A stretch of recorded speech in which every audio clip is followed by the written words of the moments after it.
I swapped my engineering path to making 200,000 shillings per month in tailoring business. In 2017, Felix Mwangi graduated with a civil engineering degree.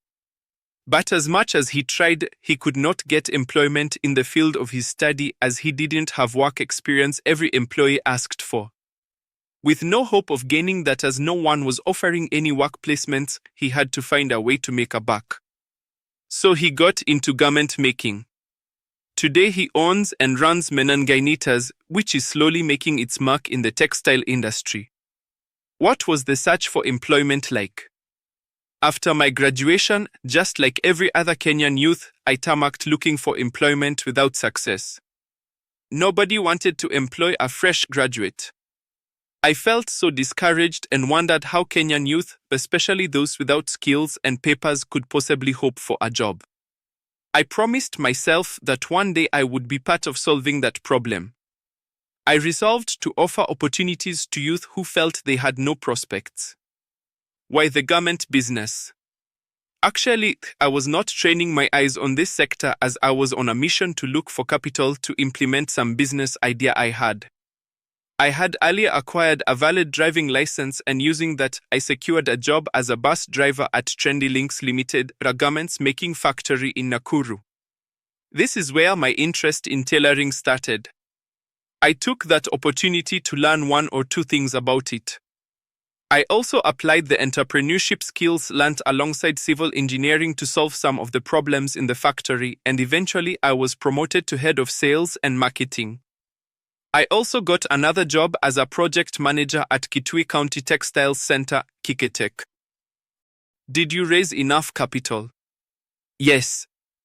The startup capital was 500,000 shillings. I was in employment for 2 years and used my savings to source for knitting and industrial sewing machines. I then trained some youth and started a mass production workshop at Maili Sita in Nakuru known as Menengainitas Enterprises. I also got a 200,000 shillings bank loan. I also have to say that my former employer supported me fully. How? She was supportive of my business journey. In fact, I set up my business while still in employment. She would give us materials and knitting yarns on credit which we would pay later. I dare say she challenged me to actualize my dreams. She assisted me a lot when starting out and we still work together when opportunities present themselves. Who are your clients? We do mass production of garments. We make and brand school uniforms, staff uniforms, personal protective equipment, PPE, t-shirts, reflector jackets, caps, and so on. Our clients are government and non-governmental organizations, the county government, schools, banking and microfinance, mining, hotels, and hospitality sector. Do you remember your first client?